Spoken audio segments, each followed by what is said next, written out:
في الحلقة ديال اليوم The Parenthood Collective Podcast ضيفنا Guylaine, directrice pédagogique de la crèche Lopsy. Et d'ailleurs, Guylaine est de nationalité hollandaise. Le français n'est pas sa langue maternelle. Nous la remercions donc pour tous les efforts fournis pendant ce podcast. Moi, je dis toujours chaque enfant a sa clé.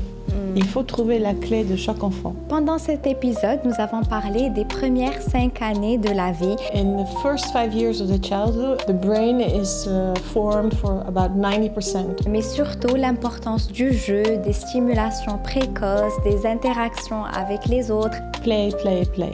Un enfant à cet âge, il a juste besoin d'être assez libre et de jouer. Parce que dans le jeu, il y a tout. Nous avons parlé des différentes approches éducatives. En fait, Montessori, elle a créé sa méthode pour des enfants en difficulté. Maintenant, je pense qu'on est passé à autre chose. Comment choisir la crèche adaptée à son enfant? Le plus important, c'est l'équipe. Moi, si j'étais un parent, je demanderais à voir la maîtresse de mon enfant l'année prochaine. Les spécificités et les caractéristiques de l'approche et du système finlandais. The brain will be trained to learn. C'est vraiment très différent d'une classe classique où elle produit le même contenu pour tout le monde. Nous avons parlé d'autonomie, de confiance en soi. En attendant que le maître dit « levez-vous », et ça apprend à un enfant d'être mouton. Les différents types d'intelligence et comment célébrer chaque type d'intelligence. En fait, les gens ils pensent que si un enfant sait lire et écrire, il est très intelligent. On ne pense pas tous pareil, on ne s'exprime pas tous pareil et on n'a pas tous les mêmes affinités, quoi. C'était un épisode très enrichissant, très intéressant. N'hésitez pas à nous laisser vos commentaires et vos différents avis à ce sujet-là. Et beaucoup de larmes à la fin d'année. Oh, j'imagine. Déjà, je me prépare psychologiquement pour le spectacle fin d'année parce que c'est très dur.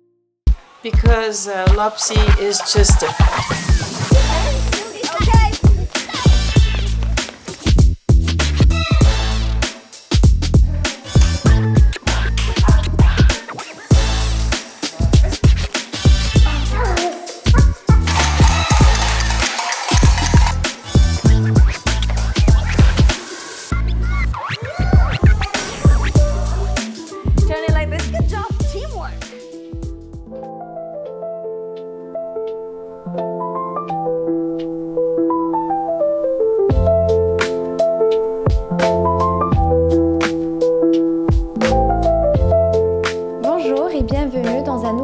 De The Parenthood Collective. Je suis Aïcha Bouchipti et aujourd'hui nous allons parler de la petite enfance, des premières années de la vie et ce qui compte réellement. Avec moi aujourd'hui, Guylaine, directrice. Bonjour Guylaine, vous êtes directrice de la crèche Lopsy. Crèche maternelle. Crèche maternelle Lopsy qui est inspirée du modèle finlandais. Exactement. Bienvenue Guylaine et beaucoup. Merci d'être avec nous. Merci de m'avoir.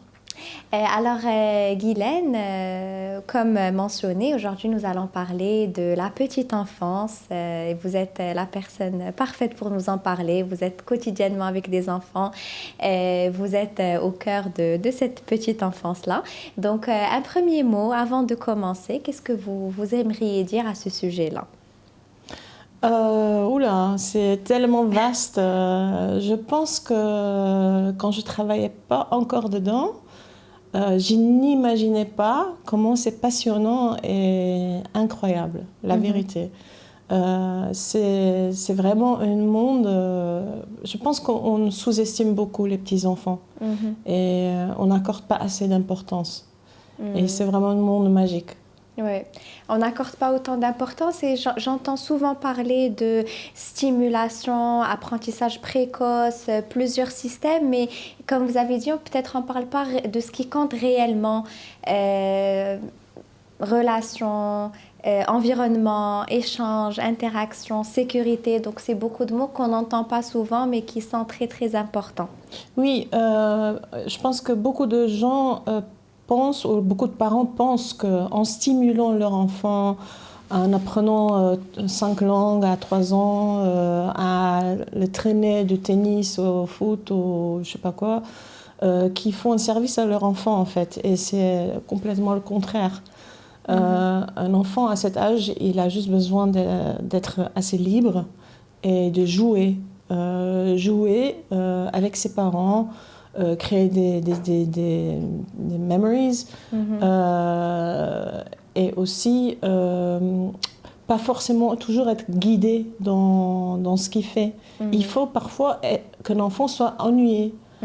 Parce que ça stimule justement son imagination, son propre pensée. Et je pense aussi qu'on ne s'adresse pas assez aux enfants, on ne parle pas assez avec eux. C'est pas juste est-ce que tu veux manger, est-ce que tu veux ceci. Non, on peut parler avec un enfant. Qu'est-ce que tu vois, qu'est-ce que tu penses, comment tu te sens, mettre des mots sur ses émotions, tout ça c'est hyper important. On le fait à l'école, mais je pense que les parents, dans ce sens, ils pourraient beaucoup aider à solliciter leurs enfants pour d'autres choses. Ça ne veut pas dire que les enfants ils font la loi, bien sûr. Il reste très clairement les parents, non c'est non, ça n'a rien à voir. D'accord, oui. Mais par contre, demander, même quand ils cuisiner avec leurs enfants, demander est-ce que tu aimes ça, est-ce que tu n'aimes pas ça, qu'est-ce que tu penses, c'est quelle couleur, combien il faut, raconte-moi ta journée, voilà. Je pense que ça, il n'y a pas assez. D'accord, donc les inclure dans notre quotidien, Voilà. les traiter comme des adultes et non pas des enfants pas comme des adultes, mais pas comme des enfants qui ne comprennent rien ou bien comme des objets qui ont besoin de manger, dormir et apprendre. Exactement, parce que j'entends souvent les parents dire oui, mais ils comprennent rien encore.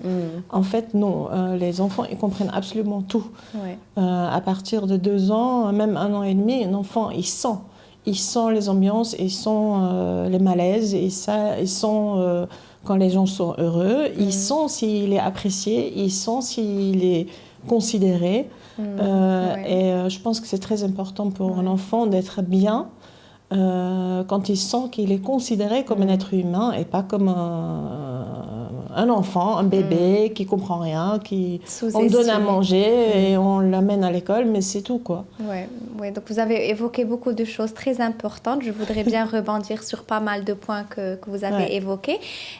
Donc quand on parle de petite enfance, juste pour limiter ou bien délimiter un peu cet âge-là, on va nous intéresser particulièrement aux enfants de 0 à 5 ans. Donc, on sait que cet âge-là, c'est un âge très important, très critique in a way, parce que c'est vraiment là où le cerveau se construit. Il y a énormément de choses qui se passent dans le cerveau d'un enfant à cet âge-là. Donc, je veux bien qu'on commence par cette partie-là, de 0 à 5 ans. Pourquoi est-ce que c'est une période qui est très importante et qu'est-ce qui se passe réellement dans le cerveau de l'enfant et pourquoi est-ce que beaucoup d'experts de la petite enfance highlight cette période-là. Can I say in English? Of course. So in the first 5 years of the childhood of a life, the brain is formed for about 90%. It's the most important period for the brain. And what they've also noted is that the frontal lobe is formed at that age. And the frontal lobe is responsible for self-regulation, for decision-making, for all kinds of important things and skills that a child needs in life. So if we train these things from a small age, their brain, actually the Finnish say the brain will be trained to learn. So it's not the actual learning that starts at 5. It's learning the skills and forming the brain to learn. Well, of course they learn until 5. A lot of things, maybe incredibly surprising. Because we never knew that, I never knew that children 2 years old could learn so much and be so independent and be ready to express themselves and everything. But it's true that we train the child, so the frontal lobe already has this exercise. So when it's formed at the end of 5 years, well, it actually continues forming until 20 years old, but the biggest part is until 5. And so we train the children to learn better afterwards. So interesting. Donc, pour récapituler, le cerveau de l'humain grandit le plus entre 0 et 5 ans.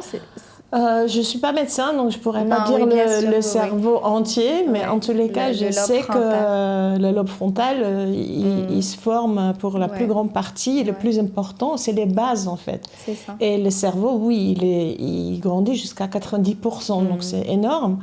Donc si on apprend le cerveau à avoir certains réflexes, à avoir certains exercices, bah, après c'est beaucoup plus facile pour un enfant d'apprendre. C'est ça. Donc, c'est ce qu'on appelle en neurosciences la phase d'encéphalisation. Donc, c'est Exactement. pendant cette phase-là où se font le plus de connexions neuronales par rapport à la vie d'adulte et par la suite. Donc, ça nous montre que l'enfant est très malléable et que tout ce qu'on lui apprend pendant cette période-là va vraiment venir s'ancrer et former une base ou bien des fondements qui vont rester avec lui tout au long de sa vie. Et vous avez aussi évoqué tout ce qui est émotions, régulation émotionnelle, apprentissage des compétences émotionnelles qui sont aussi très importantes pendant cette période-là.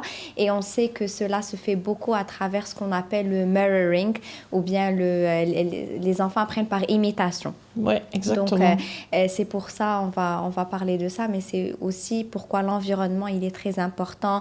Les figures adultes qui sont présentes dans la vie de l'enfant vont aussi venir jouer un rôle très, très important dans la construction identitaire et cognitive de l'enfant. Exactement, ouais.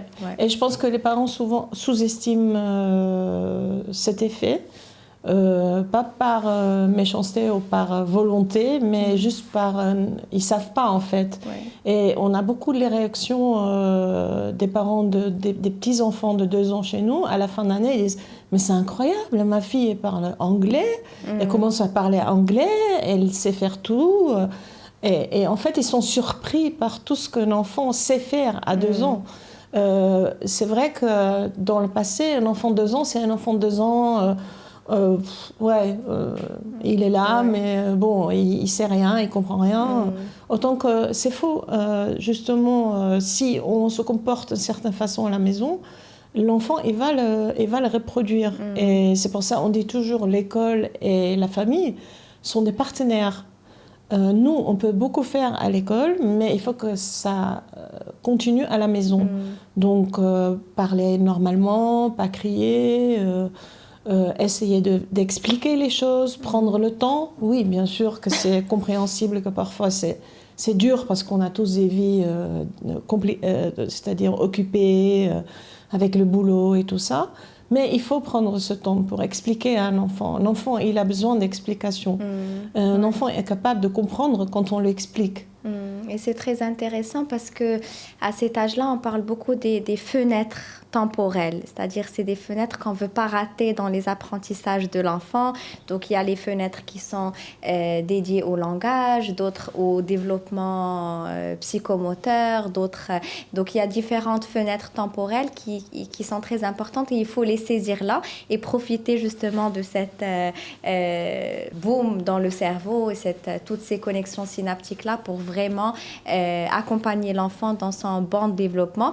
Mais encore une fois, là, on ne veut pas tomber dans le piège de la surstimulation de l'enfant ou bien une surfocalisation sur les apprentissages et parfois des parents, ils ont des attentes qui sont irréalistes ou bien, mais pas adaptées à l'âge de l'enfant en termes d'apprentissage. Et en tant que directrice de crèche maternelle, je suis sûre que vous faites face à ces parents-là qui viennent avec tellement d'attentes et qui sont vraiment très focalisés sur les résultats ou bien les apprentissages visibles de l'enfant. Et alors que ce n'est pas toujours ce qui compte et l'enfant apprend différemment. Il n'apprend pas comme l'adulte. C'est-à-dire, on parle beaucoup de jeu. On va certainement parler de la place qu'occupe le jeu dans les apprentissages. Comment est-ce que vous expliquez ça aux parents que les enfants n'ont pas besoin d'apprendre de manière classique ou bien comme les adultes pour apprendre? Bon, les parents, ils pensent que... Souvent, on entend « Ah ben, ils font que jouer ». Bah, jouer, c'est la plus haute forme de recherche. Bon, on ne sait pas si c'est Einstein qui l'a dit ou pas. On le dit souvent, mais on ne sait pas. Mais la vérité, c'est vrai. Il y avait déjà un psychologue, je crois, Vygotsky, qui vivait dans le siècle dernier, qui a dit qu'on peut prédire l'avenir d'un enfant plus selon comment il joue à un certain âge que apprendre à lire ou à écrire ou des trucs comme ça. Parce que dans le jeu, il y a tout. Il y a tout ce qu'il faut. En fait, la faute à tout ça, c'est qu'on a normalisé l'enfance. C'est-à-dire qu'un enfant, à cet âge-là, il doit faire ça. À un autre âge, il doit faire ça. Un autre âge, il doit faire ça. Mais ce n'est pas comme ça que l'enfance, elle marche. Chaque enfant a son rythme et ça ne veut absolument rien dire sur son intelligence, sur tout le reste. Un enfant, il va parler couramment à 3 ans, un autre enfant à 4 ans. Donc, quand les parents ils viennent avec des attentes et qu'ils disent à la fin d'un certain cycle, oui, mais pourquoi mon enfant ne parle pas encore, c'est pas normal. Il n'y a pas normal. Il faut comprendre que dans l'enfance, il n'y a pas normal ou anormal. Les enfants, ils suivent le rythme, à part bien sûr si on détecte vraiment un souci. Et même là, c'est pas un problème, on peut le résoudre. On a déjà eu des enfants autistes, on a déjà eu des enfants avec d'autres soucis de développement. Quand on les adresse assez tôt, on peut assez bien gérer sans AVS, sans rien du tout, avec juste une aide d'un orthophoniste ou d'un psychologue. Donc, rien n'est anormal. Il faut que les parents ils comprennent que les enfants ne sont pas... C'est pas des choses, c'est des êtres humains entiers qui ont chacun déjà leur rythme et leur aptitude et des choses dans lesquelles ils sont moins bien. Donc, on ne peut pas attendre de chaque enfant et c'est complètement irréaliste. Dans la vie, il y a quelqu'un qui va devenir menuisier et quelqu'un d'autre qui va devenir chercheur CNRS. Donc, c'est pas forcément la même intelligence. C'est ni meilleur ou pire l'autre, mais c'est juste pas la même chose. Et donc, les enfants, c'est pareil. On pense pas tous pareil, on s'exprime pas tous pareil, et on n'a pas tous les mêmes affinités, quoi. Oui, oui. C'est très intéressant parce que c'est vrai qu'on entend beaucoup parler de milestones, de stades de développement, voilà ce qui se passe à cet âge-là, voilà ce qui se passe à cet âge-là. Donc je pense que c'est important d'avoir une guideline, mais quand même générale, c'est-à-dire ne pas beaucoup les limiter ou bien pour essayer de mettre nos enfants dans des cases. Je pense que c'est surtout important pour voir comment l'enfant se sent. Et comment il s'exprime. Si on voit un enfant qui a par exemple un speech impediment, il peut par exemple commencer à s'exprimer avec de la frustration. Là, on comprend qu'il y a un problème. Oui. D'accord. Donc, tant qu'il y a une frustration chez l'enfant, c'est là où on va adresser un souci. Pas seulement, on peut aussi voir comme parents des enfants, par exemple, qui ne sont pas très sociables, qui ne jouent pas beaucoup avec d'autres, des enfants qui ne parlent pas du tout. Souvent, il y a d'autres raisons. Donc, moi, je dis toujours, chaque enfant a sa clé. Il faut trouver la clé de chaque enfant. Chaque enfant, on doit rentrer dans son monde et essayer de voir avec ses yeux. Est-ce qu'il y a quelque chose? Est-ce qu'il y a quelqu'un qui est parti en voyage? Est-ce que maman est enceinte? Est-ce qu'il y a un autre souci? Est-ce qu'on l'a assez stimulé? Ce qui était très visible après le Covid, par exemple, c'était catastrophique. Donc, si on ne sollicite pas un enfant tout le temps, un enfant il devient muet. Voilà, il y a beaucoup de choses à regarder. Je pense qu'il n'y a pas juste des normes à suivre. Absolument. Il faut regarder les normes, mais en même temps être très en phase avec son enfant et essayer de comprendre ce qui se passe réellement et essayer de comprendre pourquoi il agit d'une certaine façon. Peut-être il est comme ça, peut-être on a des enfants introvertis qui n'aiment pas trop l'ego, il n'y a pas de souci. C'est ça. Mais il faut essayer de voir, est-ce que c'est réellement un problème ou est-ce que c'est juste le caractère de l'enfant et ne pas crier chaque fois quand un enfant est un peu différent, oh il n'est pas bien, il est agressif, il est ceci, il est cela. L'étiqueter. Voilà, à chaque fois, exactement. Souvent, par exemple, les enfants agressifs, désolée, non, il n'y a pas de problème. Les enfants ne sont pas agressifs. Les enfants, à la base, ne sont pas agressifs. Ils ne sont pas méchants. Il y a souvent une raison. Et c'est souvent une raison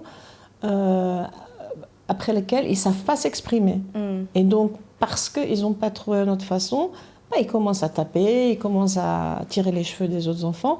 Mais en fait, il n'est pas méchant, c'est juste qu'il ne sait pas comment s'exprimer. Il n'a pas encore les outils pour exprimer son émotion.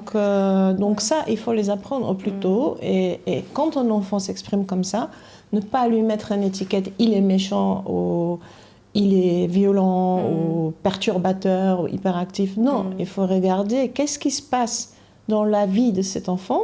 Et souvent, d'ailleurs, quand on regarde à l'école, on voit qu'il y a une chose simple, il y a un changement, il y a, encore une fois, souvent quand les mamans tombent enceintes, il y a une jalousie. Papa, elle est en voyage longtemps, ça peut être plein de choses. Donc, prendre l'enfant dans sa globalité, voilà. donc la dimension familiale. C'est vrai qu'il y a plusieurs dimensions personnelles de l'enfant, donc son tempérament, son caractère, son histoire personnelle à lui, qui commence depuis ses premiers mois. Mais aussi, essayer de prendre d'un point de vue d'enfant, parce que des choses qui sont pour nous pas importantes peuvent l'être pour l'enfant. Oui, complètement. Donc, se mettre dans sa position et voir les choses à travers his lens à lui. Et c'est vrai que vous avez évoqué un point très important. Récemment, on a tendance à tout est pathologique, c'est-à-dire je ne sais pas c'est quoi le verbe, mais voilà, on a l'impression à essayer de mettre l'enfant dans des cases pathologiques, soit il est hyperactif, ADHD, ou bien autiste, ou bien ceci, ou bien cela, alors que le spectre, il est très large entre un enfant normal et un enfant qui a une pathologie. Donc, c'est quoi déjà normal? Ça. J'aimerais savoir. Mais voilà, mais j'ai l'impression que comme on est dans un monde qui est very fast-paced, on veut des réponses faciles, donc on a tendance à mettre des étiquettes, alors que parfois c'est juste l'enfant qui est comme ça et c'est à nous de s'adapter à lui et non pas le contraire. Moi, je dis souvent un truc qui choque un peu les parents quand ils viennent visiter. Je dis, pour nous, on est tous sur le spectre. Tout le monde est sur le spectre quelque part. Bien sûr, absolument. Le spectre, c'est extrêmement large. Exactement. Donc, comme j'ai dit, on a eu des enfants autistes complètement différents. Ça n'a rien à voir avec l'autre. Et alors, même si un enfant est différent, ou même si un enfant a des soucis, souvent c'est sa force. Parce que l'enfant qu'on a eu, il savait lire couramment à 3 ans, anglais et français. Donc, il était hyper intelligent. Donc voilà, il faut arrêter à rejeter tout ce qu'on ne connaît pas ou qui ne rentre pas dans la moule qu'on connaît, ou comparer avec les cousines et les cousins, parce que la cousine elle sait déjà lire et ma fille non. Non, ça ne veut rien dire. Je ne dis pas qu'il ne faut pas qu'on aide ces enfants. Bien sûr qu'il faut les aider avec tout ce qui est possible, mais il faut les accepter comme ils sont, quoi, et aider à leur rendre la vie le plus facile possible sans les étiqueter, without putting a stamp on their face. Oui, parce que et c'est pour ça d'ailleurs on n'accepte pas chez nous les AVS, parce que dans notre éducation, je pense que c'est plus bénéfique pour un enfant, sauf les cas vraiment extrêmes, mais je pense que pour l'enfant c'est plus bénéfique d'être en direct, en contact avec les enfants, même s'il a des difficultés, même si c'est difficile parfois, même si pour les profs aussi, mais pour les maîtresses aussi, c'est un challenge. Parce que ça demande beaucoup de temps et d'attention. Mais finalement, il gagnerait. Parce que s'il y a un AVS, elle va être comme une barrière. Et c'est exactement ce qu'il ne faut pas avec des enfants avec des besoins spéciaux. Qu'il y a quelqu'un qui met une barrière entre l'enfant et les autres enfants. Les autres enfants, les enfants sont très acceptants, en fait. Ils acceptent tout le monde. Parce qu'ils ne connaissent pas, Ils ne connaissent pas. Donc, c'est étonnant comment on voit que même des enfants qui n'ont aucun souci médical, mais qui sont juste, je ne sais pas, actifs ou timides ou je ne sais pas quoi, les enfants, ils les ramènent vers eux, ils les aident, ils les acceptent. Et donc, à la fin, ça ne pose pas un problème. Au contraire, il faut célébrer tous les enfants. pas que les enfants qui rentrent dans un certain moule. Et en fait, j'ai tellement adoré le concept qu'aujourd'hui, même en ayant déménagé un petit peu plus loin, je continue de ramener donc, et mon petit depuis l'année dernière et ma petite cette année. Le concept est génial, le fait de pouvoir voir ses enfants faire classe à l'extérieur, 1 à 2 demi-journées par semaine, les sorties, les activités qui sont hyper ludiques. Quand j'ai inscrit le premier, c'est la directrice qui m'a dit ici à l'OPSI, on laisse faire les enfants tout ce qu'ils n'ont pas le droit de faire chez eux. Et je trouve ce concept génial et c'est pour ça que je continue de ramener mes enfants à l'OPSI, même si ça me prend plus de temps le matin pour les déposer. Et tout à l'heure, Guylaine, vous avez parlé des différentes formes d'intelligence et comme quoi il n'y a pas un seul type d'intelligence et il y en a plusieurs. Donc, comment est-ce que vous... Donc, déjà, est-ce que vous pouvez nous parler un peu de ces différents types d'intelligence et comment est-ce qu'on peut... mettre en valeur ces différents types d'intelligence et les nourrir au lieu d'essayer de faire en sorte que tout le monde ait un seul type d'intelligence. En fait, les gens ils pensent que si un enfant sait lire et écrire, il est très intelligent. D'accord. Ou bien parler aussi. Bien parler, mais surtout écrire et lire. Pour beaucoup de parents, ça c'est un enfant très intelligent. D'accord. Autant qu'aujourd'hui, on voit très bien qu'il y a l'intelligence émotionnelle, il y a 11, je crois, différentes intelligences. Oui. Aujourd'hui, on voit très bien que les gens qui sont les plus connus dans le monde, c'est pas forcément des gens qui ont fini Harvard, ni c'est des gens qui sont très intelligents émotionnellement, relationnels, autre forme que justement l'académique classique. Oui, logico-mathématique voilà, ou linguistique. Exactement. Oui. Donc, je pense qu'il faut apprécier ça beaucoup plus au début. Et je pense qu'aujourd'hui, dans notre société, ça devient de plus en plus important. Si on n'a pas les capacités sociales, si on n'a pas cette capacité d'intégrer, de se remettre en question, toutes ces choses-là, soft skills, exactement, je pense que c'est très difficile de travailler aujourd'hui.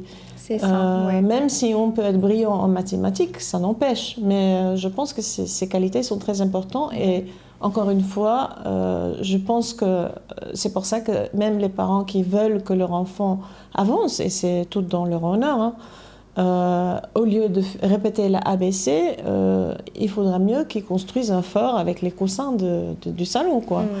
Et qu'ils jouent, et qu'ils lisent des histoires, et qu'ils s'imaginent des histoires, et que il amène voyager et que demande qu'est-ce que tu vois et qu'est-ce que tu sens et si tu sens le sable. Et voilà, tout ça, c'est beaucoup plus important. C'est très intéressant parce que tu as parlé du monde aujourd'hui et le monde est en train de beaucoup changer, d'évoluer. And we're redefining success. Aujourd'hui, par rapport aux générations passées, le succès aujourd'hui n'est pas justement d'exceller académiquement parce que là maintenant, avec AI et toutes les avancées technologiques, on n'a pas forcément besoin des mêmes choses dont on avait besoin il y a 30 ans ou il y a 40 ans. Et vous avez évoqué les soft skills, les compétences interpersonnelles, les compétences artistiques, les compétences kinesthésiques aussi, tout ce qui est en rapport avec le corps, tout ce qui est spatio-temporel, etc. La conscience du corps et tout.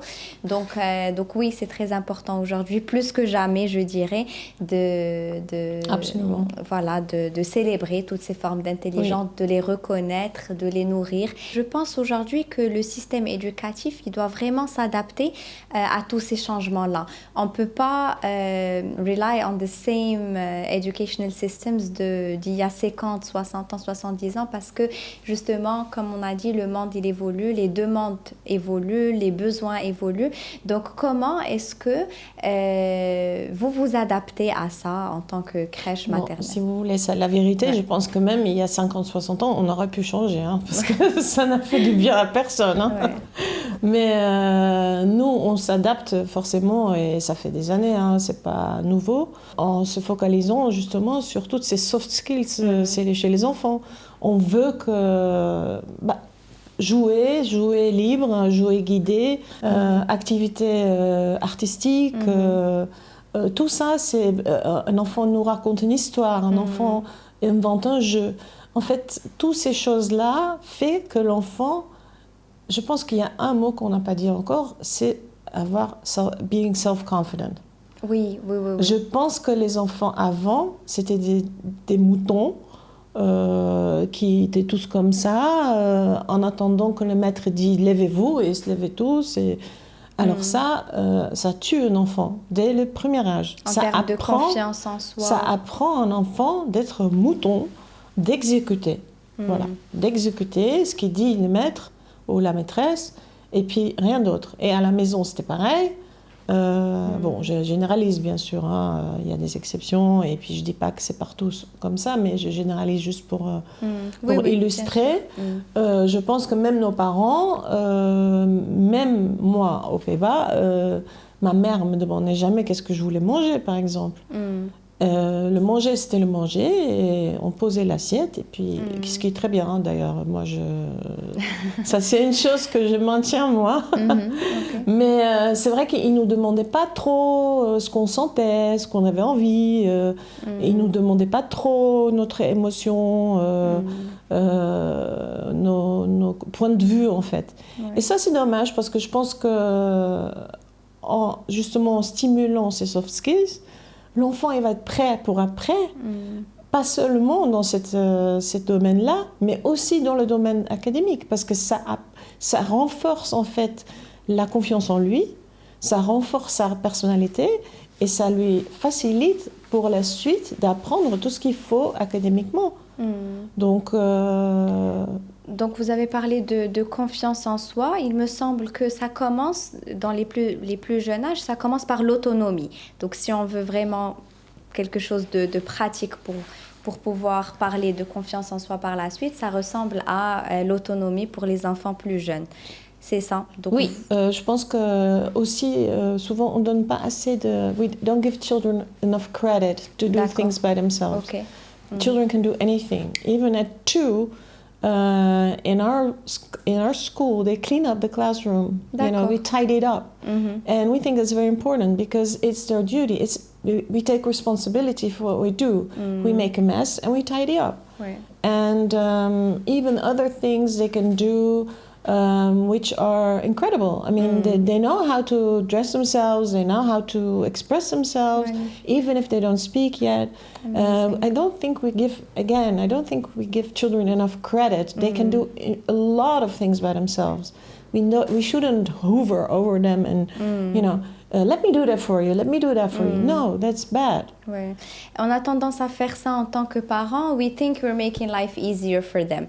Et parfois, c'est juste instinctif. We don't take the time to stop and think, wait, I'm going to let him do it. Parce que parfois, c'est contraignant pour le parent aussi. Il doit attendre, ça va prendre plus longtemps si c'est fait par l'enfant.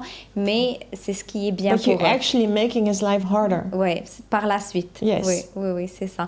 Donc, l'autonomie, la responsabilisation individuelle, c'est ce qui va vraiment mener vers cette estime de soi qui mène aussi vers la confiance en soi et qui est vraiment le plus beau cadeau qu'un parent ou bien qu'un caregiver peut donner à l'enfant. Oui, mais pas confondre avec l'enfant roi. Donc, oui. moi j'insiste parce que... Donc, c'est quoi la limite, Guylaine, entre autonomie, confiance, estime et l'enfant roi ou bien l'enfant tyran? Je pense que les parents, ils doivent rester parents. Il y a des décisions qu'un enfant ne sait pas faire, ne sait pas prendre. Donc, c'est pas lui qui décide ce qu'on mange. C'est pas lui qui décide si on va au parc ou pas. C'est pas lui qui décide à quelle heure il se couche. Ça, c'est des décisions de parents pour le bien-être de l'enfant qui doivent être vraiment strictes. D'accord. Je pense qu'un enfant a besoin de cadre, de routine et une certaine liberté, mais pas sur le point où l'enfant décide ce qu'on mange, où on va. D'accord. J'ai beaucoup de parents qui viennent visiter, ils demandent à leur enfant « Alors, est-ce que tu aimes l'école? Est-ce que tu veux être ici ?»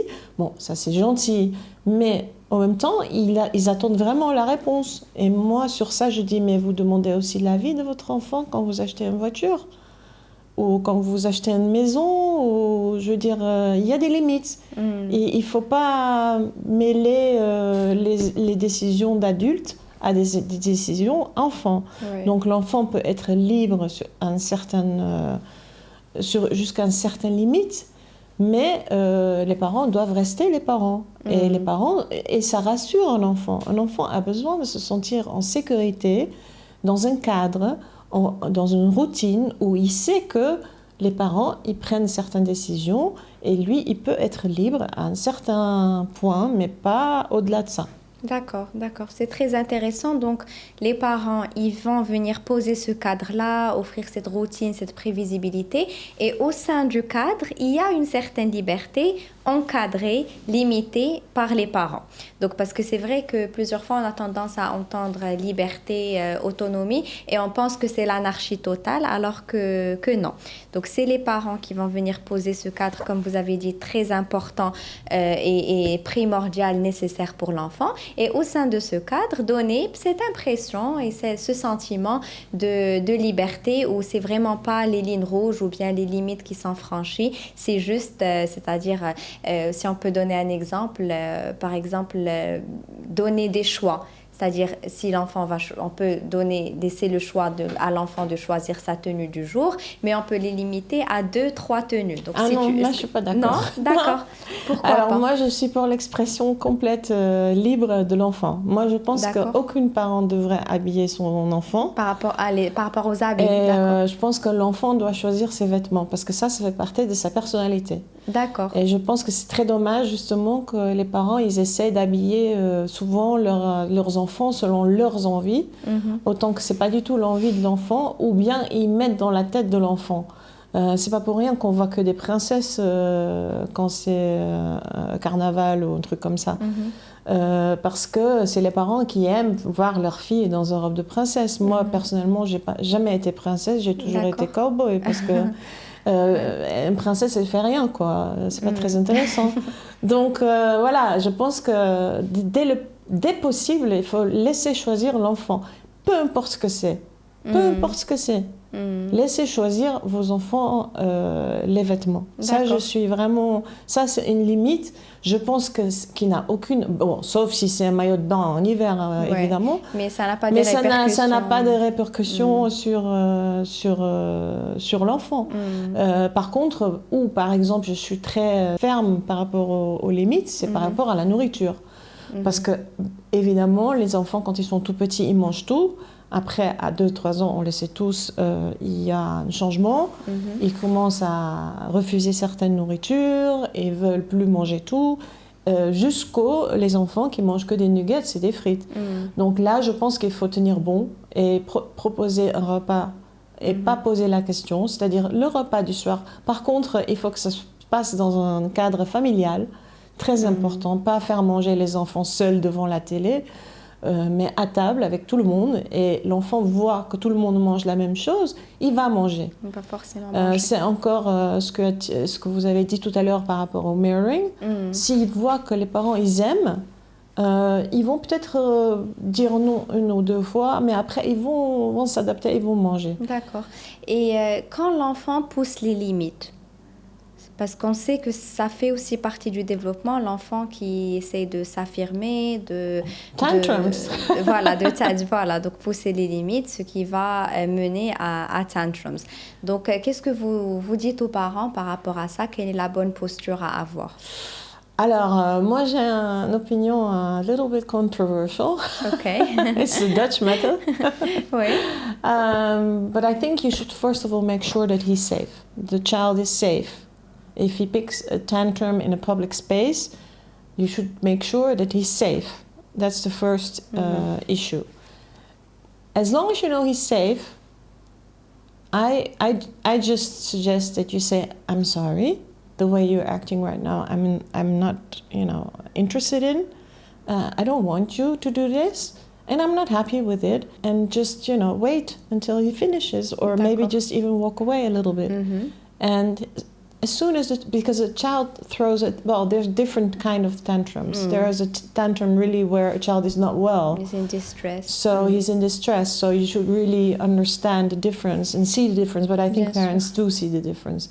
But if it's a tantrum like in a supermarket, I want chocolate, and the mother says no, and he lies on the floor and shouts, I honestly just walk away. Okay. well, Okay. while watching my child. Ah, bien sûr. I say, Okay. I'm sorry, explaining to him, I'm sorry. What you're doing right now, I'm not interested in. It's not going to work. Mhm. And you just walk away and wait. Mm. You will see as soon as you're gone, the child will stop. Mm. Ouais. And then maybe he'll try again when he sees you, but the second or the third time he will stop. Mm. But you have to stay stoic. You have to show that what he's doing is not working. Mm. Because once you give in, it's finished. Okay. Children who cry or are howling or cry, screaming because they don't get what they want, that's because the parents have given in sometimes. Mm. So you have to be very, I know it's not easy, it's really not easy, but sometimes you just have to stand ground and say no, and no is no. You don't need to explain it, you don't need to negotiate with your child. Some things are just no, and when they ask why, they say because mommy said it. That's it. And I think you should really stand your ground. And I know it's very difficult to see your child like that, but it's in its own interest. Because once you give in, it will be very difficult to establish this, because he knows that if he continues long enough, you will give in and he will get what he wants. So, but again, not to mistake this for real tantrums or crisis or whatever, because he's not well or in pain or something serious happens. That's a totally different story. Again, you wait till he calms down and you talk with him or her, obviously. You try to detect what's going on and why he's acting this way. Ouais. So yeah, there are different kinds of scenarios. Of course, of course. Donc, on s'adapte en fonction de ce qui se passe réellement. Et encore une fois, on revient à ce que vous avez mentionné tout à l'heure, être en phase avec son enfant, être sensible à ses besoins et aussi à ses signaux, c'est-à-dire c'est aux parents seuls de pouvoir connaître par quoi passe l'enfant réellement. Est-ce que c'est des caprices ou bien c'est un besoin réel qui n'a pas été comblé. Donc, essayer d'identifier ce besoin-là et de combler. Donc, encore une fois, c'est la sensibilité et la présence du parent. Je pense qu'un parent il peut distinguer bien sûr. Le pleur d'un enfant qui est vraiment en détresse, qui n'est pas bien pour quelconque raison, ou un enfant qui pleure parce qu'il veut quelque chose. C'est plutôt... c'est le sang. C'est plutôt ça. Ouais, on le connaît très bien. Voilà. C'est-à-dire donc on peut assez bien distinguer. Ouais. Et c'est pareil avec les tantrums. Je pense qu'on peut assez bien distinguer, surtout quand ça vient d'arriver, quand il veut quelque chose et il n'a pas. Bien sûr. Ou bien c'est juste d'un coup à la maison, là peut-être il a mal. Donc ça, il faut vraiment être à l'écoute. Il ne faut jamais... je ne suis pas du tout du genre de dire on n'écoute pas, on se retourne. Non, au contraire. Mais il faut savoir distinguer et il faut savoir aussi que les enfants sont très intelligents. Oui. Et quand on prête pas attention et on dit pas au bon moment non, je pense que ça engendre beaucoup de problèmes après surtout. Parce qu'après, on se retrouve avec des enfants qui font la loi, qui tapent leur mère, qui mangent que des frites. On le voit tous les jours. Donc, c'est dommage, quoi. C'est pas leur faute, en fait. Oui, c'est un autre sujet qui est aussi très important et on devrait en parler aussi, mais ça prend beaucoup de temps, mais important, comme tu as mentionné. Donc, il faut rester ferme, poser sa limite en tant que parent et ne pas faire beaucoup de concessions parce que c'est là où on peut ouvrir certaines portes. Donc, par rapport à comment est-ce qu'on peut parler de ça dans un milieu scolaire ou bien donc, dans la crèche maternelle, c'est-à-dire quand il y a beaucoup d'enfants dans un seul espace, chacun avec ses émotions, chacun avec ses réactions, chacun avec son bagage, etc. Comment est-ce que les éducatrices gèrent ça? Alors, c'est pour ça qu'on fait l'éducation par activité. Donc, c'est des activités en général ludiques qui, en même temps, enseignent plein de choses. Mais les enfants ne sont pas forcés. D'accord. Donc, si un enfant n'a pas envie de participer, il ne participe pas. Mais ça dure généralement pas très longtemps, D'accord. parce qu'au bout d'un moment, il va voir que les autres ils Il va vouloir s'amusent. faire partie du Donc il va groupe. vouloir faire partie. Mais après, on force pas un enfant, par exemple, s'il n'arrive pas à faire l'activité, c'est pas grave.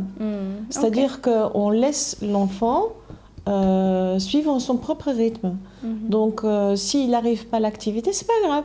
Ok. Tu as essayé, bravo. Ok. On le fera la semaine prochaine ou une autre fois. C'est-à-dire qu'on laisse les enfants dans leur rythme. D'accord. Donc, et ça permet aussi aux enfants de sentir aucune pression. Il n'y a pas de pression. On n'a pas ce côté I'm the best, je suis le meilleur parce que... Non, tout le monde est pareil. Donc tout le monde essaye. Et ceux qui essayent et qui arrivent, tant mieux. Ceux qui essayent et qui n'arrivent pas, c'est pas grave. Mais ils vont y arriver. Et ils vont arriver même beaucoup plus que dans d'autres systèmes. Parce qu'ils sont stimulés en permanence positivement. Donc, même s'il n'arrive pas, on ne va pas jamais dire à un enfant « Ah, bah t'es nul jamais. Parce qu'ils sont tous merveilleux, ils font tous un effort. Et à leur rythme, et s'ils ont besoin d'un coup de main, on demande « Est-ce que tu veux que je t'aide ?» Si l'enfant dit non, c'est non. Ok. Donc c'est vraiment, il gère vraiment chaque personnalité et d'un coup on connaît tous les enfants. Moi personnellement je connais tous les enfants, ceux qui sont timides, ceux qui sont turbulents, ceux qui sont ceci, ceux qui sont cela. Et on parle constamment avec l'équipe sur certains enfants, sur d'autres enfants, on revoit la liste et on essaie d'adapter, par exemple quand un enfant est très actif. Ça arrive, il y a beaucoup de garçons qui sont très actifs, c'est tout à fait normal. Oui. Une des façons très classiques de calmer ça, c'est de lui faire un assistant de la journée. Donc il va être l'assistant de la maîtresse. Ah, pour pouvoir consommer son énergie, oui. Pour occuper un poste plus important, par exemple. Super. Ou bien on a des enfants hyper rapides qui finissent les activités très rapides. Bon, on fait plus d'activités. D'accord. Donc super. On s'adapte, vraiment on s'adapte. Mais c'est pour ça que c'est vrai, les maîtresses ils font vraiment un travail extraordinaire parce qu'il faut une sensibilité et c'est vraiment très différent d'une classe classique où elle produit le même contenu pour tout le monde, ce qui n'est pas le cas chez nous. C'est-à-dire elle va vraiment adapter à l'enfant. Après, c'est-à-dire l'activité, elle est générale. Mais après, comment elle va les encourager ou peut-être même donner une autre activité. On sait par exemple qu'il y a des enfants qui n'aiment pas certaines choses. Il y a des enfants qui n'aiment pas se salir les mains. C'est sensoriel voilà. aussi. Ouais. Donc, on ne va pas les forcer à se salir les mains. On va leur proposer une autre activité. Super. Donc, voilà, c'est vraiment fine-tuned. Ouais. Très intéressant. Et donc, qu'est-ce qu'il y a d'autre comme spécificité à l'approche finlandaise?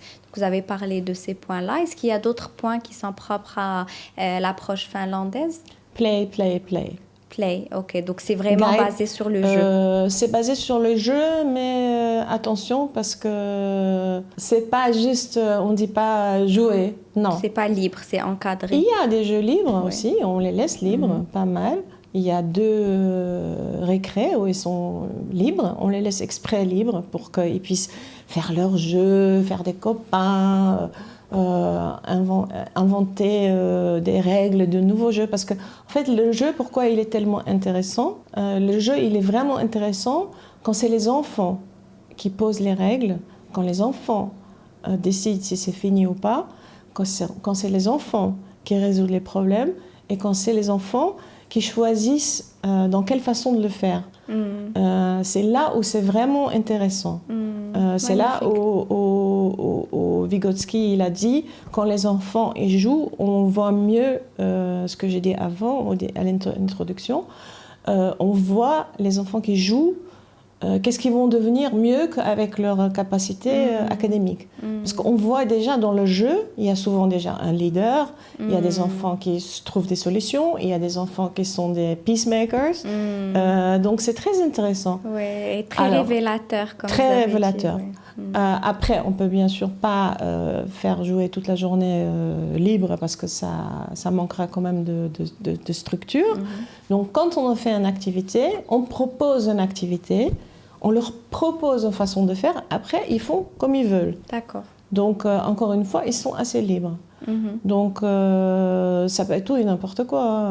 On peut congeler des jouets dans un bloc de glace et on dit voilà, le but c'est de sortir les trucs de la glace, les jouets. Et il y en a qui commencent à taper avec un marteau, il y en a qui sont plus fins et qui vont avec le sel et avec le bicarbonate, il y en a d'autres qui essaient avec de l'eau chaude, mais c'est très intéressant à voir. Et de voir les différences. Oui, et on leur dit pas il faut faire comme ça, on leur met juste les choses à disposition et c'est eux qui décident à la fin. Mais en même temps, ils apprennent plusieurs choses dans une activité, ça s'appelle l'éducation transversale. D'accord. Donc plusieurs compétences exactement, qui sont acquises. Plusieurs compétences dans une activité en général. Donc, dans cette activité particulière, c'est par exemple psychomotricité, science, la glace devient de l'eau devient de la glace. Si on met, en général, on profite aussi pour mettre la glace sur une lampe, ça fait de fumée. On sort les jouets, ça a à voir avec le thème. Donc, quand c'est des animaux de ferme, par exemple, on les nomme, on les compte. Donc il y a beaucoup de choses en même temps. Magnifique, magnifique. Donc on a parlé de l'approche finlandaise. Après, on entend parler de plusieurs approches. C'est-à-dire, parfois les parents, ils sont un peu confus. Ils ne savent pas pour quel système opter, quelle approche, quelle approche, quel système, etc. Donc, il y a une approche qui est très connue récemment, enfin les dernières décennies, c'est l'approche Montessori. Et on entend beaucoup de crèches se dire Montessori, etc. Et quelle est la différence entre ce système finlandais et l'approche Montessori? Alors, tout d'abord, c'est pas récent du tout. Montessori, elle vivait au début du siècle. Oui. Et ces méthodes, elles étaient déjà répandues dans le nord d'Europe il y a 40 ans. D'accord, donc, pour nous, c'est pas récent. Montessori, elle avait des propositions. En fait, Montessori, elle a créé sa méthode pour des enfants en difficulté. Déjà, à la base. Après, elle était révolutionnaire parce qu'elle a effectivement apporté des points très intéressants. Maintenant, je pense qu'on est passé à autre chose parce qu'on a clairement vu des failles dans le système Montessori. Et je pense que le système finlandais, c'est un condensé de toutes ces méthodes qu'on a connues pendant le siècle et pendant le siècle d'avant. Donc Froebel, Vygotsky, j'arrive pas à dire son nom, Vygotsky, Montessori et d'autres, parce qu'il y en a Waldorf, il y a Steiner, il y a toutes les méthodes. Et je pense qu'on en a fait un système qui est plus réalistique. D'accord. Donc, quelles sont les limites, selon toi, du système, de l'approche Montessori? En l'occurrence, moi, j'avais des amis, quand j'étais en France, qui ont fait maternelle et primaire Montessori. Et ils ont vécu l'horreur parce que quand ils arrivaient au collège, ils savaient magnifiquement bien jouer le violon, faire du pain et tout ça. Mais ils ne savaient ni lire ni écrire. Ils ont vécu dans une espèce de bulle. Maintenant, je ne sais pas, peut-être ils ont adapté ça. Je ne veux pas critiquer une autre méthode. Mais pour moi, les dictons « fais-toi par toi-même », faire tout par toi-même, déjà, elle n'est pas bien. Je pense que l'aspect communauté, groupe, manque complètement dans le système Montessori.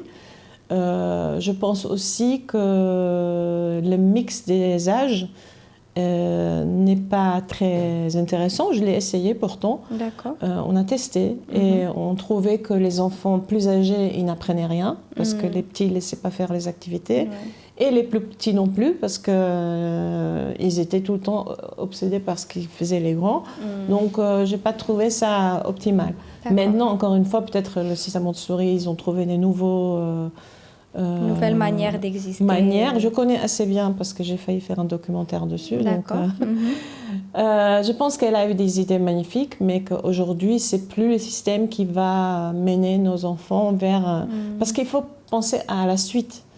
Oui, c'est génial le système de faire que des choses chouettes. Mais malheureusement, aujourd'hui, un enfant, pas malheureusement, mais malheureusement aussi, parce que c'est vrai qu'en Finlande, les enfants font que jouer jusqu'à 7 ans. En Finlande. Ouais. Ici, malheureusement, c'est pas possible, parce que quand ils passent au CP, il y a un minimum de connaissances académiques qui sont requises. Donc, on est obligé d'apprendre à lire, écrire. Bon, on ne le fait pas dans les façons classiques, où tout est bien. Mais quand même, il faut qu'ils aient une certaine base aussi pour pouvoir... Parce qu'on ne veut pas des enfants qui passent au CP et qui, après, ont énormément de difficultés, ou n'arrivent pas, ou sont frustrés, tout ça. Donc, ça, on veut à tout prix éviter. Et heureusement, jusqu'à aujourd'hui... Alhamdoulilah, il n'y a personne tous les enfants qui sont partis, ils sont acceptés, ils ont passé des tests et tout ça, il n'y a pas ça. Super.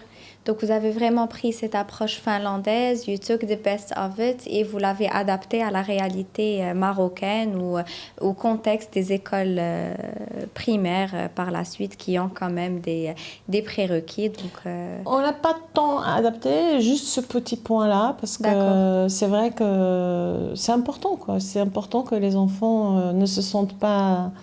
arrivent à s'intégrer par la suite. Voilà, qu'ils arrivent à s'intégrer, mais en plus, ils ont un point de plus, qui sont très à l'aise, qui parlent très facilement. D'ailleurs, ce qui remarque les parents qui viennent chez nous visiter, c'est des enfants qui parlent très bien, qui viennent vers eux, tu es qui, qu'est-ce que tu viens faire ici, il est où ton enfant, super, tu fais quoi comme métier, pourquoi tu es grand, j'aime bien tes chaussures. C'est-à-dire qu'ils sont étonnés par les enfants qui sont à l'aise, quoi. Ils sont et heureux et qui rigolent. Et qui... Bon, parfois, ils sont un peu submergés par...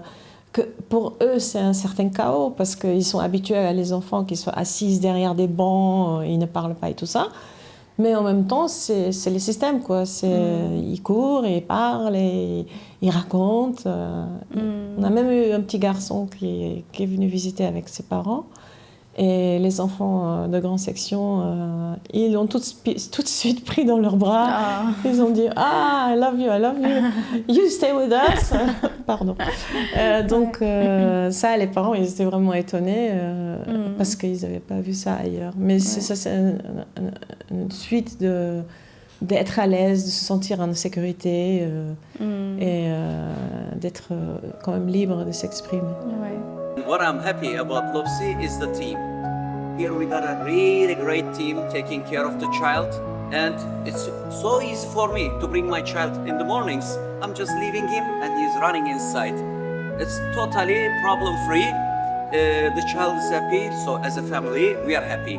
Donc, c'est des enfants curieux qui ont cette aisance de communiquer et qui peuvent s'adapter facilement à la société. Donc, cette crèche maternelle, elle sert de micro-société qui apprend le vivre ensemble parce qu'après, c'est très important aussi, cette compétence-là de vivre ensemble. Oui, je pense aussi parce qu'on est vraiment comme une famille, c'est-à-dire que l'équipe, c'est le même depuis des années.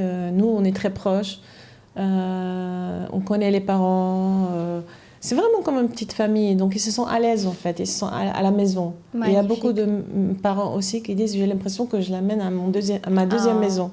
C'est très important. Et bien sûr qu'il y a des enfants qui sont introvertis, il y a des enfants timides, et ça on ne changera pas, et c'est tant mieux. Hein, mais c'est vrai qu'il y a beaucoup d'enfants on voit des enfants qui viennent d'intégrer d'autres écoles ou d'autres environnements ou de l'étranger, qui petit à petit, au bout de 3 mois, on voit la différence. On voit la différence.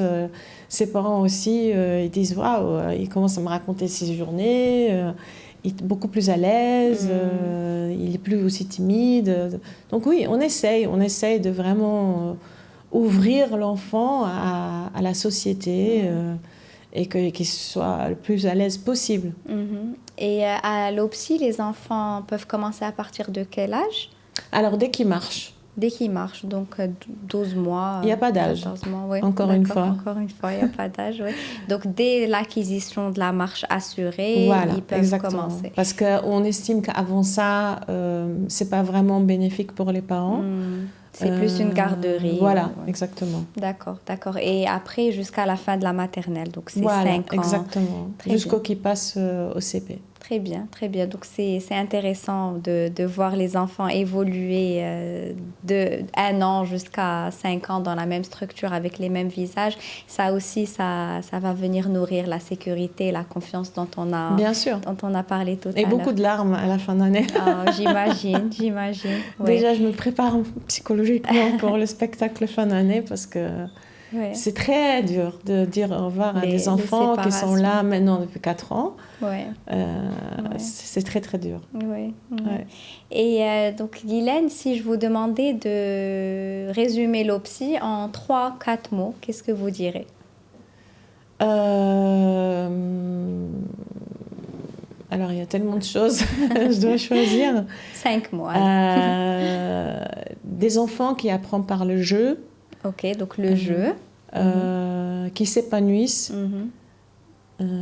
qui apprennent quand même beaucoup de choses, même beaucoup de choses que des autres écoles n'apprennent pas, n'apprennent pas. Et le joie d'apprendre et le joie d'apprendre pour toujours. They actually learn to love learning and love learning and education for the future. So it's very, Très very important. important. Magnifique. And to be valued and self-confidence and happiness, and that it's important to be happy at school. And honestly, when we are free, there are no limits. They can jump, they can do whatever. It's fine. You know, they can be Amazing. children. Amazing. Et est-ce que dites-vous aux parents qui peuvent juger peut-être ce type de système un peu trop permissif? Je pense que c'est pas permissif, justement. Je pense que on est beaucoup plus strict sur certaines choses. D'accord. C'est-à-dire que tout ce qui est règles de civisme, de gentillesse, de partage, d'amitié, de règlement de conflits, de tout ça, on est très humain. C'est-à-dire qu'on prend l'enfant, mais on n'accepte pas. C'est-à-dire que si un enfant frappe un autre enfant, qui arrive, pas frapper, mais bon... taper. On lui explique, et on lui réexplique, et on réexplique, et on va voir les parents, et on les réexplique. Donc, c'est pas si permissif que ça, mais je pense que dans la joie d'apprendre, et dans la joie des activités, oui, on est permissif, parce que it's fun. Il faut que ça soit fun. Donc, et s'ils apprennent en même temps, qu'est-ce qui est le mieux? Ouais. Qu'est-ce qui est le mieux d'apprendre et de s'éclater en même temps? Ouais, ouais. Et donc, Guylaine, par rapport aux parents qui sont en pleine phase de début de crèche, qui sont en train de chercher justement quel système ou bien quelle école est adaptée à leur enfant, vous leur conseillez quoi? C'est-à-dire quels sont les éléments ou les choses à prendre en compte dans leur choix? Est-ce que c'est juste les locaux? Qu'est-ce qui est le plus important dans ce choix-là? Le plus important, c'est l'équipe. L'équipe. Oui. Ok. Bon, après aussi les locaux, aussi le fait qu'ils sortent, par exemple, parce que nous on sort de demi-journée par semaine à l'extérieur et on a un extérieur où ils sortent tout le temps, ils n'ont pas cours tout le temps dans le même espace, mais je pense que le plus important dans une école, c'est l'équipe. Et donc, quoi exactement? La bienveillance. On voit quand les gens ils essaient de vendre quelque chose où ils sont réellement passionnés. Moi, si j'étais un parent, je demanderais à voir la maîtresse de mon enfant l'année prochaine ou en général de voir quelques membres de l'équipe.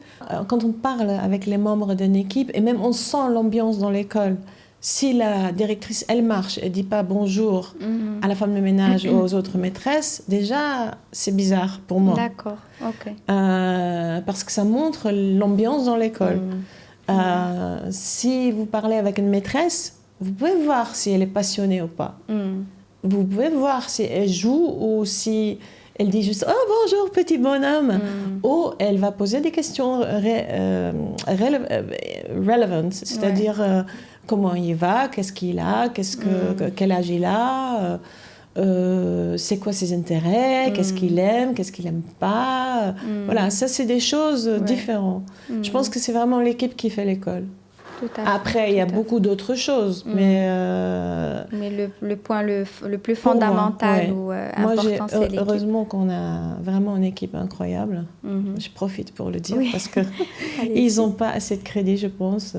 Moi, je suis là, mais c'est l'équipe en fait qui fait vraiment le travail tous les jours et c'est un travail incroyable qu'ils font. Oui, absolument. Donc la dimension humaine, c'est Absolument. ce qui va venir faire toute la différence Et dans je les pense crèches. aussi quand même les méthodes, les locaux, assez de lumière, encore une fois, qui sortent, qui ne restent pas enfermés toute la journée dans la classe, les types d'activités proposées.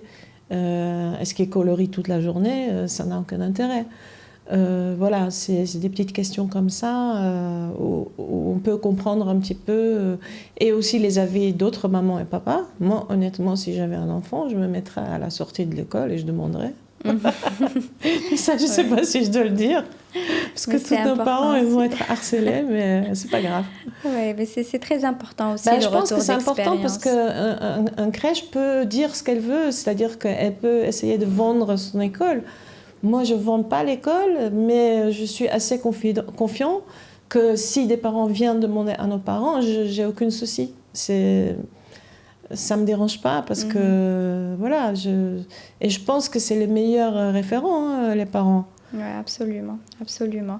Et donc la dernière question, Guylaine, what do you love most about your job? Qu'est-ce qui te nourrit tous les jours? Moi, je pense que j'ai le meilleur boulot du monde, évidemment. Et je le crois vraiment. Je suis privilégiée. Je pense que c'est incroyable. J'ai 100 enfants, au moins. Et je reçois l'amour. J'ai des conversations incroyables avec les enfants. J'ai une équipe merveilleuse, des parents adorables. Donc franchement, voir le développement d'un enfant, de le connaître tout petit et de le voir maintenant. Il n'y a pas longtemps, il y a un parent qui est passé avec son enfant qui était avec nous l'année dernière. Et j'ai vu son fils et je dis, mais non, mais c'est incroyable, c'est magnifique. Franchement, j'en ai des frissons, la vérité. C'est magique, c'est vraiment magique. Et surtout quand on a des enfants dits un peu difficiles ou un petit peu compliqués quand ils arrivent et quand on les voit partir, ils sont bien, aucun souci, les parents heureux, ça fait pleurer quoi. Ouais. Mais je suis très contente pour les enfants, mais c'est vrai que je sais pas, c'est un privilège encore une fois. Ouais. De pouvoir apporter une petite goutte dans la vie d'un enfant, c'est magnifique. Ouais. Magnifique, magnifique. Merci beaucoup, Guylaine. Merci à pour toi, toutes les Aïcha. informations.